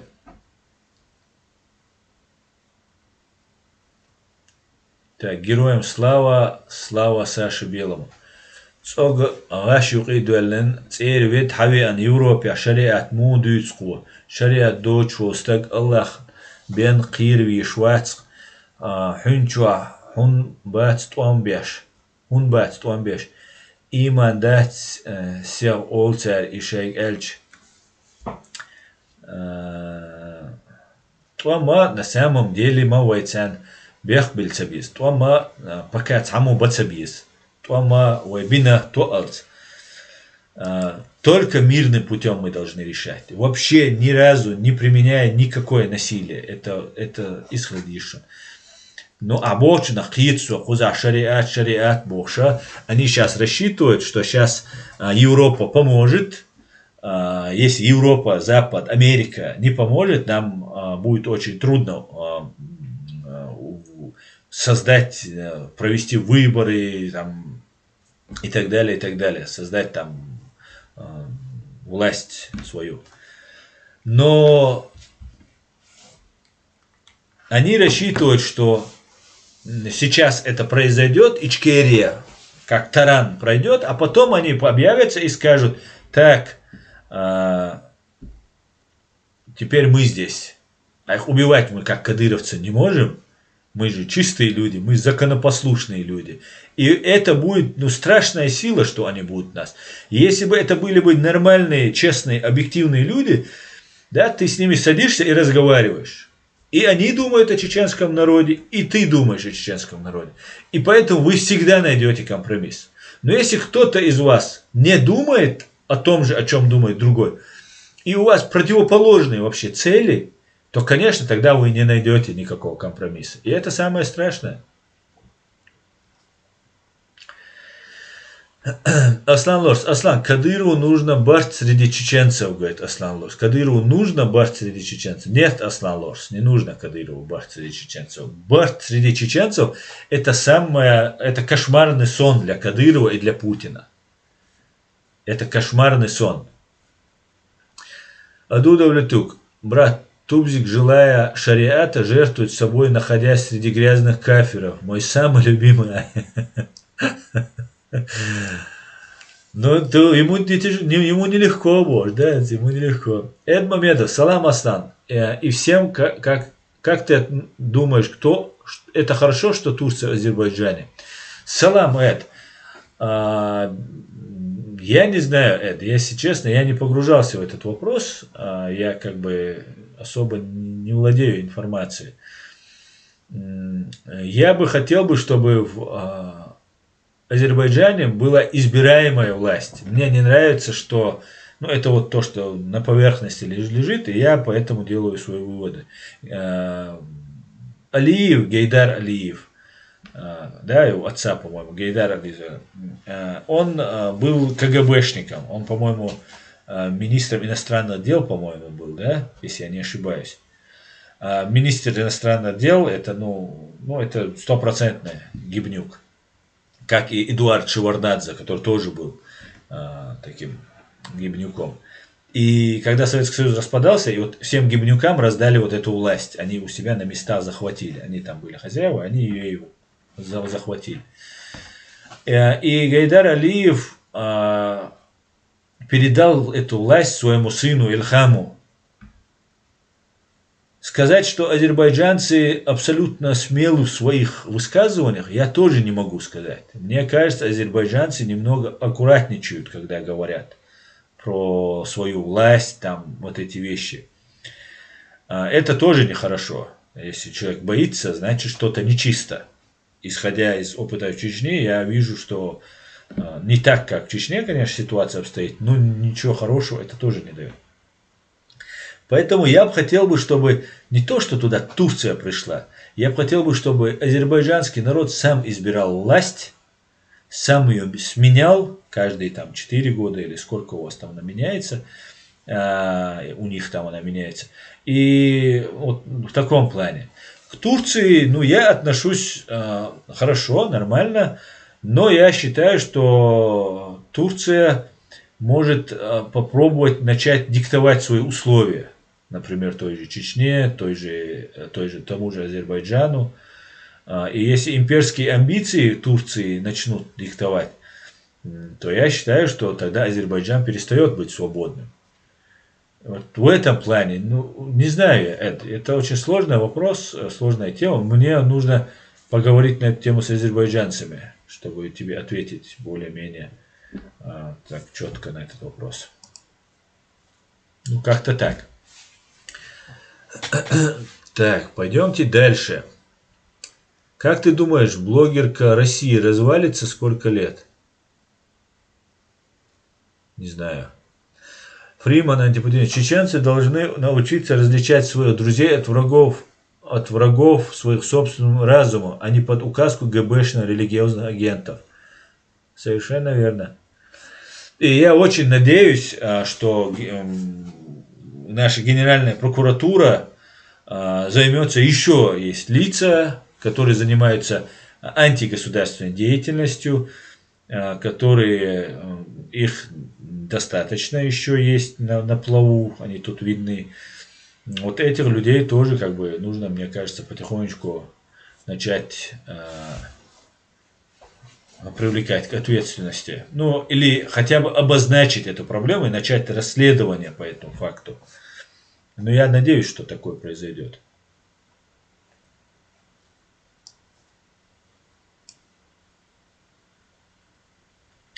Фриман Антипутин, чтобы освободиться от оккупации империи зла, постоянных геноцидов, лучшие чеченские представители народа должны бороться с этим оружием, которое в 21 является самым убойным. И это перо. Совершенно верно. Эдмомеда, я думаю, что это очень хорошо, что Турция, Азербайджан и на всем Кавказском регионе. Ну, я думаю, что натовская страна это неплохо. Ну, скажем так, нам это ничего плохого в этом я не вижу для нас. Ну, я бы хотел, чтобы Азербайджан был свободно избирал и не стал какой-нибудь колонией Турции, допустим. Ну, если не захотят азербайджанцы. Если хотят азербайджанцы, пожалуйста, я только за. Фриман антипутинизм. Если нет ветра, беритесь за весла. Если нет армии, беритесь за перо. И это тоже убойное оружие. Так. Выписан культа. Так, это не мне жаль. Зачем ты делаешь антишариатскую работу? Ведь Ичкерия это шариатское государство. Это же так. Я не делаю антишариатскую работу. Я делаю прочеченскую работу. Которую неплохо было в жалюзи, ты тоже начал бы делать. Так. Дал дек олбойл вай дахелан бол дай нану ижери вижери дал илсманен цантуил цунт яхвай мüşгичин мэри банаш банчер багош соутюэль цу Аллах амин я Аллах амин. Абдул Малик, посмотри, так, не смею, так, почему жалюзи? Аду Давлетюк, так. Ник Тубзик ради умы пашет, как раб на галерах. Мой самый любимый Ахи. Батина. Абдул Малик, ну что, там такой же культ личности, как и в России. Ты про Азербайджан, да? Ну, это печально тогда. У нас она, как ты видишь, меняется. Так.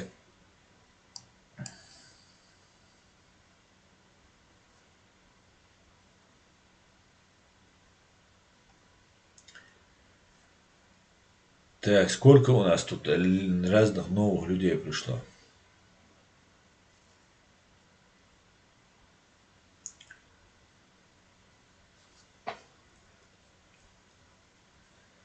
Вильписен культа. Кстати, хорошая тема, Аслан. Я про стрим с азербайджанцами. Буду ждать. Думаю, это будет интересно. Да, можно поговорить, пообщаться.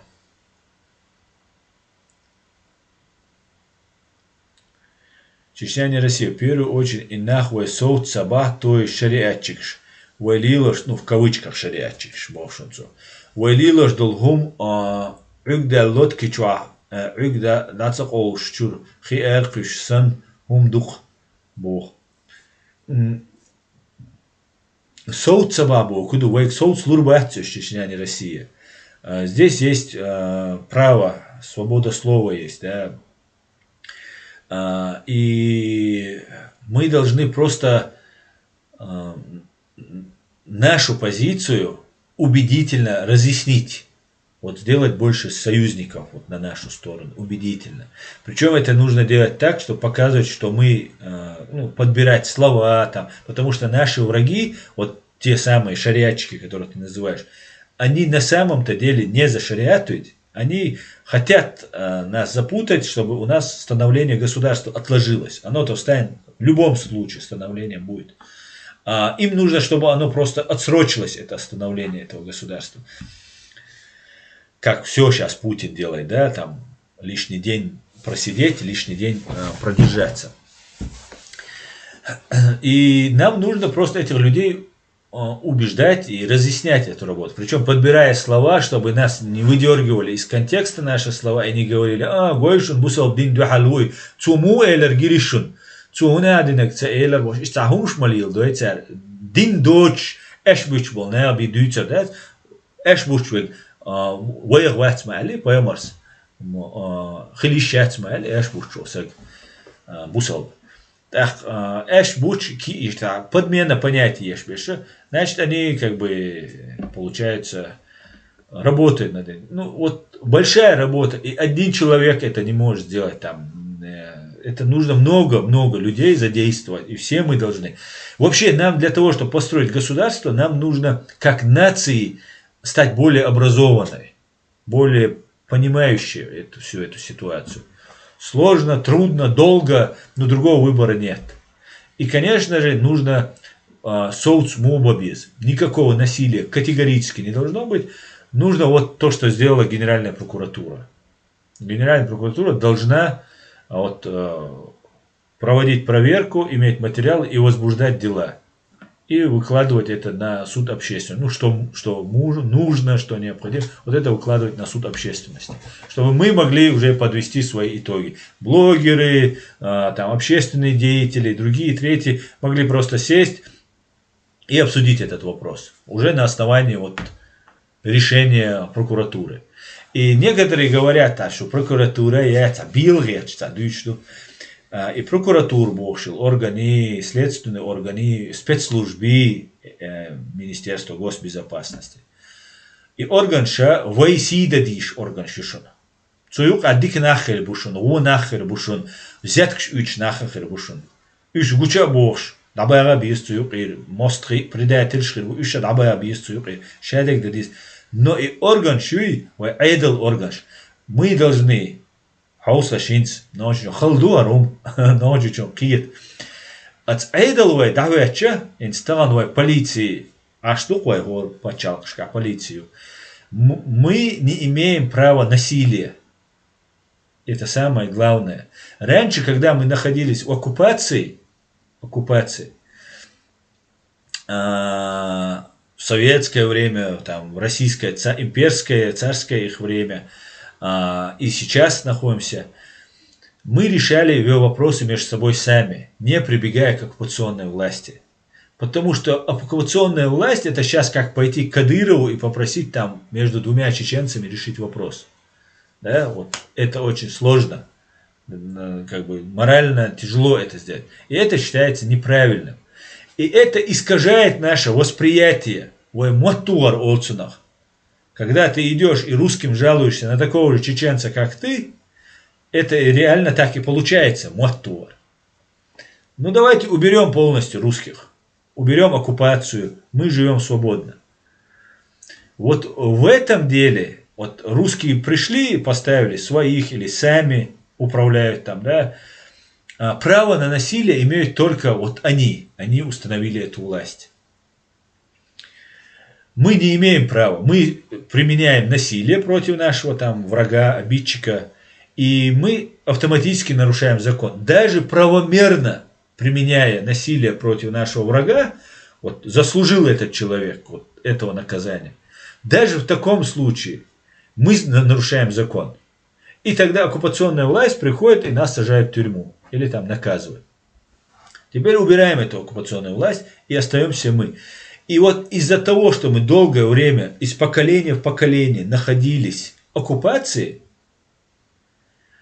у нас происходит искаженное восприятие. Приезжая сюда в Германию, мы можем сказать, что немецкий полицейский это мент, там, это опасно. Нет. Мы сюда приехали, потому что мы строим государство. Правовое, нормальное, цивилизованное, человеческое государство.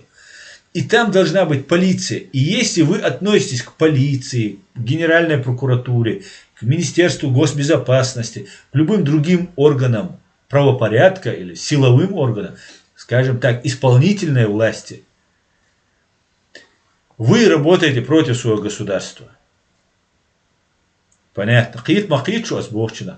Нам нужно изменить мировоззрение полностью. Мы должны понять, что эта прокуратура, это наша прокуратура. И мы часть своих прав должны передать полиции, Министерству госбезопасности, прокуратуре. Мы им даем право на насилие, право решать, кого задерживать, кого не задерживать. Суд должен принимать решение, кто из нас прав, виновен этот человек или нет. И только после этого применяется уже наказание, и опять же, не мы наказываем, а государство это должно делать. Без этого мы государство не построим. Мы будем первобытно-общинном вот в этом своем строе находиться, что, нас не продвинет дальше. Да, у нас есть особенности. Я, например, знаете, что думал? Если же мы строим государство, и у нас вот все сотрудники прокуратуры, суда, Министерства госбезопасности проходят четкую аттестацию. Это порядочные, настоящие чеченцы, какие должны быть чеченцы. И вот эти чеченцы, если они там присутствуют, то для них не нужен вообще адвокат, как адвокатура не нужна. Это не спешите обвинять. Если следственные органы знают, что вот совершено какое-то преступление, и нужно этого человека сейчас осудить, составить на него материал, там, подготовить его, вот этот следственный орган должен в какой-то степени быть честным, вот до того честным, наверное, это в раю только возможно, наверное. Но вот у меня вот такая была идея, что этот человек не должен защищаться. Просто с ним должны поступить справедливо. Начиная от следствия, которое должно просто найти ему максимальное оправдание и по минимальной статье его пустить. А в суде он сам может за себя там что-то сказать и так далее. Не так, как происходит в России или там в других местах. Я могу за Россию только говорить. В России, например, если вы там украли от столечка, вам могут там добавить от столечка. Например, у меня было одно дело по угону машин, и человек обвинялся в краже автомобиля, угоне автомобиля. Так, мы не зависли? Не зависли. Да? Зависли, не зависли. Так. И вот человек обвинялся в краже автомобиля.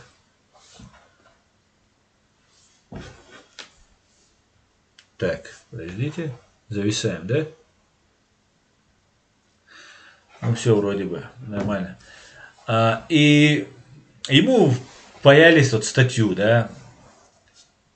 В соответствии с российским законодательством, если нанесенный ущерб превышает 1 000 000 рублей, превышает, это значит 1 001 рубль, там, или 1 копейка. 1 000 000 рублей и 1 копейка. Это особо крупный размер. Если превышает 1 000 000 рублей, это особо крупный размер. Соответственно, тяжесть статьи, она квалифицируется там со 2-й, по-моему, она переходила на 3-ю часть. И, соответственно, и срок вам больше полагается, и наказание вам больше полагается. И поймали же угонщика автомобиля, это такой редкий гусь, которого хочется. Там еще и мент был замешан, ДПСник. Там, такое дело резонансное получилось, там была погоня, перестрелка, там менты в него стреляли, точнее, и там, такой резонанс получился у этого дела, и ментам нужно сделать это дело, более тяжким. Это им хорошо, чем тяжесть преступления, чем больше срок люди получат, тем для мента лучше, он там посадил столько и по такой-то статье. И что они делают? Вот ему сперва задают вопрос этому потерпевшему: сколько стоил ваш автомобиль? Он говорит: 1 000 000 рублей. Вот полностью он мне стал ровно 1 000 000 рублей, он говорит. И составляется. Это первые показания, которые он дает. Потом на вторых показаниях подумали менты, следаки, подумали, и нужно сделать это 1 001 рубль. А как сделать 1 000 000 1 рубль? Он уже дал показания, что это миллион. И она тянет только на вторую часть.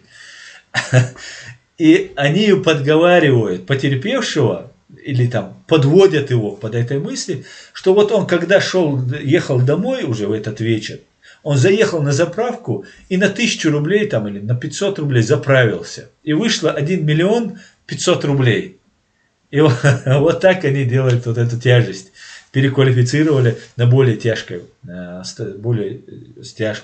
часть той самой статьи.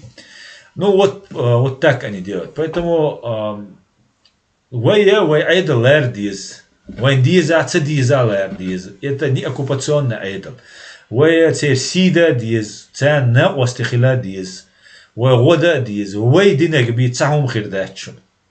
И вай пачалхи, вай лараеш. Хинц любой эра вали, извиняюсь, что на чеченском, буквально 2 минутки, эра вали, немцу, Германия, а чего? Эра вали, любой немцу, что ты, вая, давай айдлан духал цабо, бой, давай там шпионажой, яхардовой, али цаб, амил шди, цу немцу, что да, он политики, да, и душон.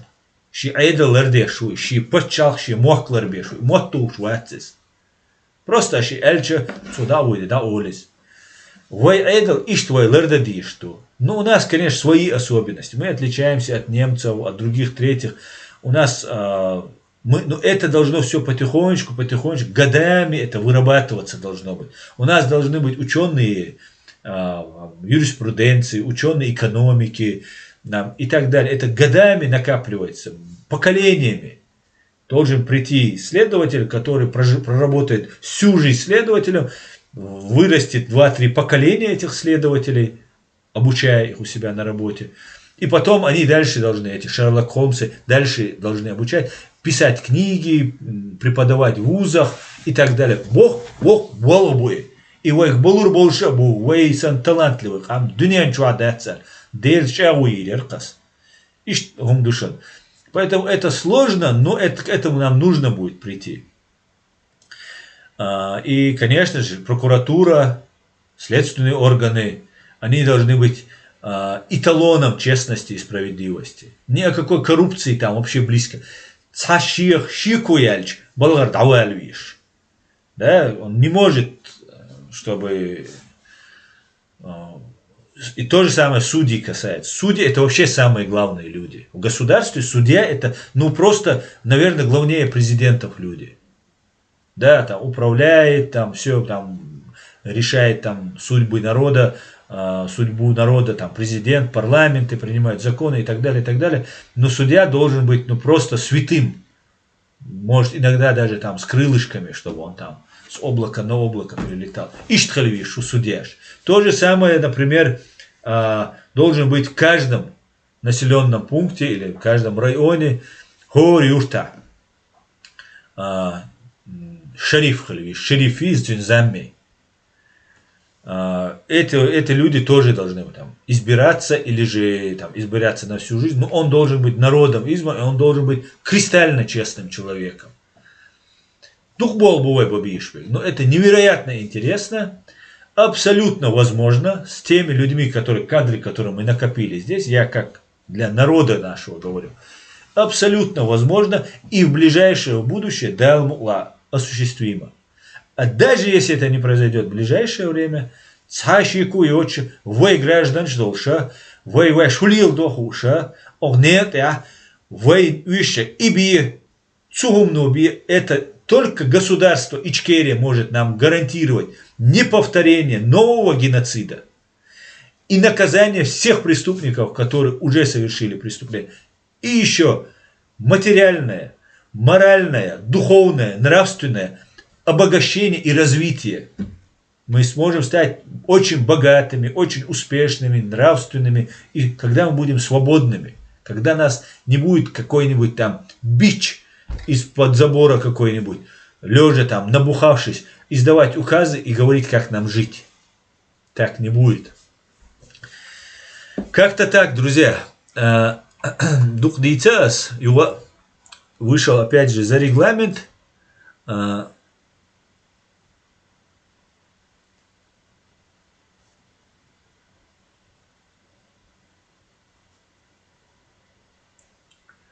Ну, к этому мы должны все прийти. Друзья, ежели, если я сейчас буду опять читать, мы опять затянемся. Я бы хотел бы не уходить за регламент, чтобы люди, когда видят, что вот есть, ну, не уставали смотреть.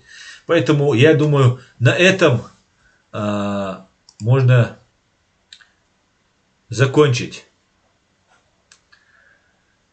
наш стрим. Единственное, что бы я хотел бы вам показать, 10-минутный, да, эксклюзив выступления Дэвида Саттера. Уважаемого мной, просто молодца Дэвида Саттера. Про взрывы домов. Он в 2018 году выступает в Америке и рассказывает на Путин-кон называлось это мероприятие. Желаю вам посмотреть это выступление на канале «Чеченский след. Рязанский сахар». Он озвучил это, сделал очень хорошо все это сделал. Большой ему быркал. И, как говорится, всего самого хорошего. Распространяйте наши видео. И все будет Ичкерия. Адикюэль, Маш Оэль, до свидания. Смотрите, до свидания. Так, я себя отсюда уберу, чтобы вам не мешать. Все, ассаламу алейкум, Адикюэль. Как Путин стал президентом. Hello to everyone. Звук мой, Алиш, Thank you all for coming. I'm David Satter. Здравствуйте и спасибо всем за ваше присутствие. Я Дэвид Сеттер, бывший московский корреспондент, и я писал о взрывах жилых домов, что привело Владимира Путина к власти. Rule in Russia has brought the kind of dictatorship, repression, and terror. Мы знаем, что его правление в России принесло диктатуру, репрессии и террор, но также важно спросить себя, как это все началось. Was it just an accident that Russia, after a promising democratic revolution against... Было ли это просто случайностью, что Россия после многообещающей демократической революции против коммунизма, бескровной и в основном моральной революции, попала в руки другого авторитарного режима с ярко выраженными коммунистическими характеристиками с точки зрения отношения к личности и идеи, что человек просто сырье для реализации того, что создают? Какие бы безумные идеи ни приходили в голову правителей. На самом деле, не случайно мы получили этот режим, что у нас есть. Сегодня Путин обязан своим положением террористическому акту, осуществленному против своего народа, что фактически проложило путь для всего, что произошло.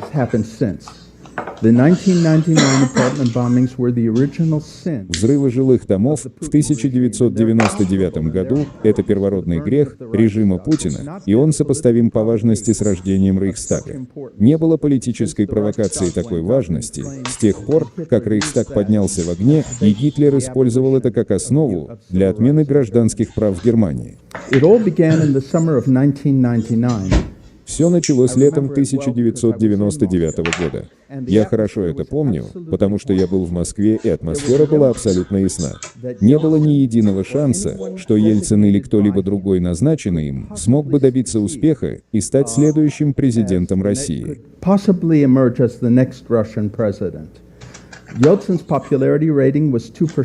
Рейтинг популярности Ельцина был 2%. Владимир Путин, который был полностью неизвестен, был главой Федеральной службы безопасности и был назначен Ельциным премьер-министром. И далее назначен им публично следующим правителем России, следующим президентом. Хотя этот выбор теоретически оставлен на усмотрение населения, а не самому Ельцину, который имел рейтинг популярности в 2%. Но в Москве в те времена ходили слухи, что что-то большое должно было случиться, что будет какая-то провокация, которая позволит Ельцину отменить выборы и объявить военное положение. Никто не был уверен, что именно должно было случиться. Были разные теории. Одна из них, что будет бандитская война между преступными группировками в Москве. Другая, что будут взорваны правительственные здания. Кто-то еще предположил, что это будет драматический захват заложников. Уверен не был никто. Но потом начали взрываться многоквартирные дома. Первый в Буйнакске, потом в Москве, затем в Волгодонске. Вся страна была в панике. Были организованы патрули в 1000 многоквартирных домов, чтобы убедиться, что в подвалах не закладывают взрывчатку, чтобы взорвать спящих людей.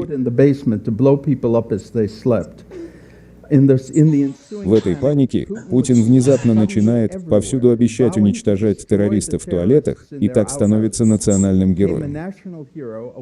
Ичкерии была объявлена война, унесшая в итоге десятки тысяч жизней. И Путин был избран Ельциным своим преемником. Его первым официальным актом было помилование Ельцина за все преступления и объявление о том, что результаты приватизации 90-х годов не будут пересмотрены.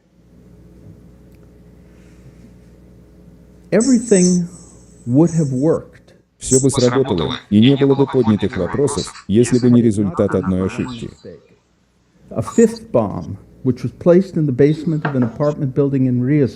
Пятая бомба, которая была заложена в подвале многоквартирного дома в Рязани, была обнаружена до того, как она взорвалась для убийства еще 400 человек. Люди, заложившие бомбу в здание, оказались не чеченскими террористами, а агентами Федеральной службы безопасности. Они предъявили удостоверение Федеральной службы безопасности, и по приказу из Москвы их освободили. Затем официальную версию внезапно изменили, и теперь говорилось, что это были только учения, что на самом деле это было предназначено для проверки бдительности людей в Рязани. В то время, когда вся страна была в состоянии полной паники. Это объяснение, конечно, за пределами абсурда. Это немыслимо. Я поехал в Рязань, чтобы расследовать и поговорить с людьми. В то время никто в городе не верил, что это были учения. Автомобиль, который использовали так называемые чеченские террористы, на самом деле был угнанным автомобилем. И местные власти не были предупреждены о каких-либо учениях гражданской обороны, поскольку они должны были проводиться в соответствии с законом. В то же время люди вспомнили, что спикер Госдумы Геннадий Селезнев заявил 13 сентября в Госдуме о взрыве жилого дома в Волгодонске. That a building in Volgodonsk had been blown up. In fact, the building that had been blown up was on Kashirskaya шоссе in Moscow. На самом деле, был взорван дом на Каширском шоссе в Москве. Здание в Волгодонске было взорвано через 3 дня. Никто не мог объяснить в то время, и никто не может объяснить сейчас, как это было возможно, что Селезнев знал о взрыве дома в Волгодонске за 3 дня до преступления. Эти преступления, совершенные против случайно выбранных невинных людей, отличаются от убийств политических оппонентов. Это террористические акты, направленные конкретно против населения страны.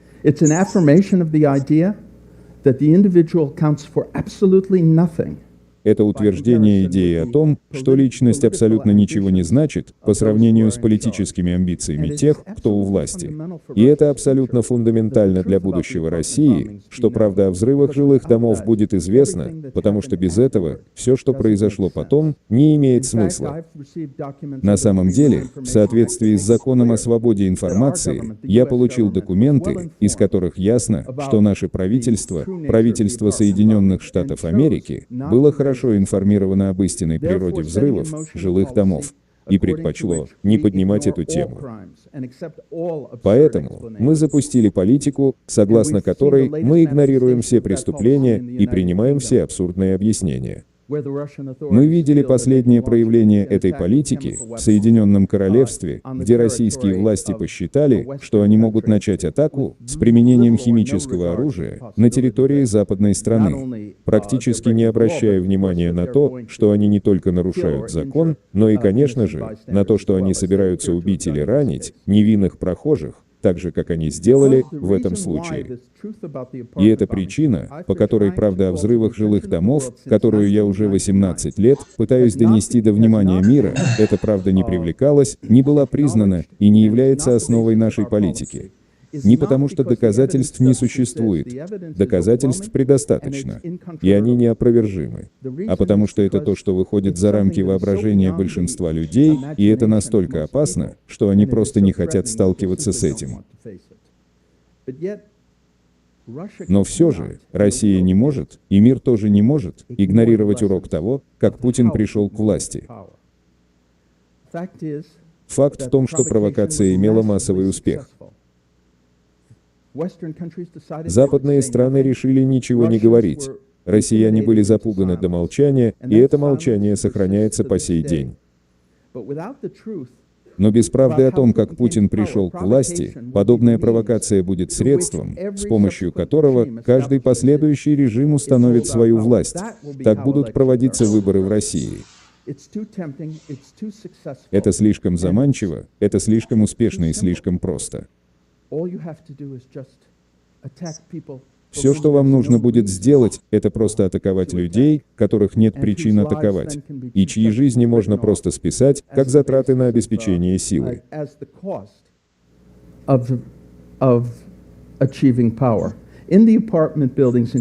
В многоквартирных домах были взорваны целые семьи. Во многих случаях останки так и не были найдены. После того, как произошли взрывы, места преступлений были немедленно зачищены бульдозерами, которые убрали все обломки, что делает невозможным расследование. И среди обломков было много человеческих останков. При этих обстоятельствах нет ничего важнее для будущего России и для нашего мирового понимания того, что, наконец, необходимо поднять этот вопрос. И это может быть сделано только за пределами России, международным трибуналом, способным анализировать информацию, которая существует в огромных количествах и которую, я убежден, невозможно опровергнуть.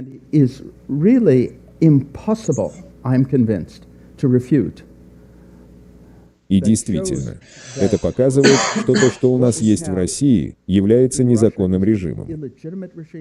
Режим, который был основан в результате террористических актов. Режим, которым фактически руководит террорист. Режим, который вел себя в течение 18 лет, в течение которых он существовал, абсолютно последовательным образом, в соответствии с этой философией и с этой идентификацией. Спасибо.